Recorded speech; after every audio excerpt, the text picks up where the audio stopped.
नमस्कार, मैं नंदन। आप देख रहे हैं न्यूज़ 24। पवन सिंह ने लोकसभा चुनाव लड़ने का फैसला काराकाट से किया था। निर्दलीय चुनाव लड़ रहे हैं, हम सब जानते हैं अच्छे तरीके से। और ये भी जानते हैं कि बिहार में 50 दिनों में 9वीं चुनावी रैली नरेंद्र मोदी ने कल किया, यानी कि 50 दिनों में 9वीं चुनावी रैली नरेंद्र मोदी ने किया। नरेंद्र मोदी ने 9 बार शिरकत दी बिहार में पिछले 50 दिनों में। उसी बीच काराकाट लोकसभा क्षेत्र में भी वो गए, रोहतास जिले के काराकाट लोकसभा क्षेत्र में वो गए और वहाँ जाकर भी उन्होंने चुनावी रैली को संबोधित किया। आपको बता देते हैं कि नरेंद्र मोदी कल यानी कि 25 मई के दिन काराकाट में आए थे और काराकाट में आकर उन्होंने चुनावी रैली को संबोधित किया, जहां से पवन सिंह लड़ रहे हैं। पवन सिंह काराकाट चुनाव वहां से काराकाट से लोकसभा चुनाव लड़ रहे हैं और अच्छी खासी भीड़ भी एकत्रित कर रहे हैं। हम सबको पता है कि भाजपा के स्टार प्रचारक पवन सिंह जब से भाजपा छोड़कर निर्दलीय चुनाव लड़ने का उन्होंने फैसला किया था काराकाट से, तब से सवाल है तो तब से उन पर उठाए ही जा रहे थे। भाजपा पर भी सवाल दागे जा रहे थे। ये कहा जा रहा था, ये कंप्लेंट की जा रही थी, एलिगेशंस लगाई जा रही थी कि पवन सिंह चुनाव जीतकर भाजपा में शामिल हो जाएंगे। और भाजपा ने भी उपेंद्र कुशवाहा के कंधे पर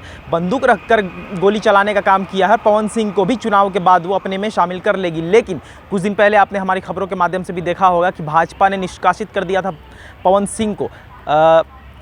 भाजपा के सदस्य थे पवन सिंह और भाजपा ने निष्कासित कर दिया पवन सिंह को। और उसके बाद से इस बात पर मुहर लगा दिया कि हम पवन सिंह को अपने अंदर नहीं ले रहे हैं, पवन सिंह अब भाजपा में शामिल नहीं हो सकते। हमने पवन सिंह को निष्कासित कर दिया। कहा यह गया था कि पवन सिंह को निष्कासित इसलिए कर रहे हैं क्योंकि पवन सिंह के वजह से हमारी छवि धूमिल हो रही है। वहीं आपको बता देते हैं कि पवन सिंह जिस तरीके से भीड़ एकत्रित कर रहे हैं, जिस तरीके से भीड़ जमा कर रहे हैं, वहां पर से डर तो बन गया था भाजपा के खेमे में और भाजपा डर भी चुकी थी। इसलिए बार बार पवन सिंह को वो धमकियां भी दे रही थी कि आप अपना कदम वापस कर लीजिए, नहीं तो आपको निष्कासित कर देंगे। पवन सिंह ने कदम वापस नहीं किया। पवन सिंह अड़े हुए थे और भाजपा ने उन्हें अपनी पार्टी से निष्कासित कर दिया। आपको बता देते हैं नरेंद्र मोदी, भारत के प्रधानमंत्री नरेंद्र मोदी ने काराकाट में शिरकत दी, वहाँ पे चुनावी रैली संबोधित किया और वहाँ पे उन्होंने बहुत कुछ ऐसी शब्द भी कही, बहुत कुछ ऐसी बात भी कही जिससे कुछ लोग खासा नाराज़ दिख रहे हैं। आपको हम बताने का प्रयास करेंगे कि नरेंद्र मोदी जो कि भारत के प्रधानमंत्री हैं वो काराकाट में आए और काराकाट में आकर जिस तरीके से चुनावी रैली को संबोधित किया उन्होंने क्या कुछ कहा। आपको जिस तरीके से हमने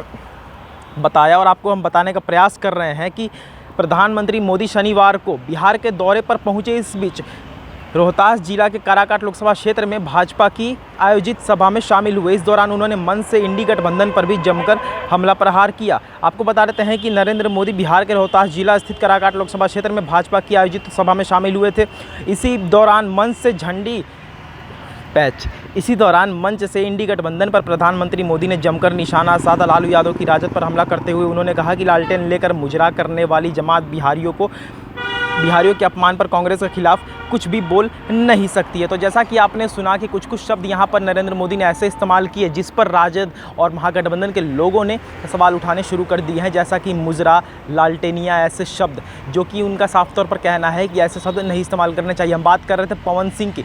पवन सिंह जिस तरीके से अकेले भीड़ उन्होंने जुटा कर रखी थी और लोगों को बताने का काम कर रहे थे कि हम पवन सिंह हैं और हम ही यहाँ से जीतेंगे भी। लेकिन यहाँ पर एक विषय ये आता है, बहुत सारे लोग एलिगेशन भी लगा रहे हैं कि आप भीड़ तो जुटा ले रहे हैं लेकिन उस भीड़ को क्या आप वोट में तब्दील कर पाएंगे? क्योंकि भीड़ जुटाना और उस भीड़ को वोट में तब्दील करना भी बहुत बड़ी बात होती है। क्योंकि हो सकता है कि पवन सिंह एक सेलिब्रिटी है, पवन सिंह एक पब्लिक फिगर है, इसलिए लोग वहाँ पे जा रहे हो फोटो खिंचवाने के लिए कि पवन सिंह हीरो है, पवन सिंह सिंगर है, पवन सिंह नामी चेहरा है, तो हम जाएंगे उनके साथ फोटो क्लिक करवा लेंगे। लेकिन क्या वही भीड़ उन्हें वोट देगी? बहुत कुछ प्रश्नवाचक चिन्ह भी लगते हैं। बहुत सारे बातों पर देखना ये होगा कि जब परिणाम आएगा, जब रिजल्ट आएगा, तो फिर क्या हमें रिस्पांस देखने को मिलेगा जनता की तरफ से।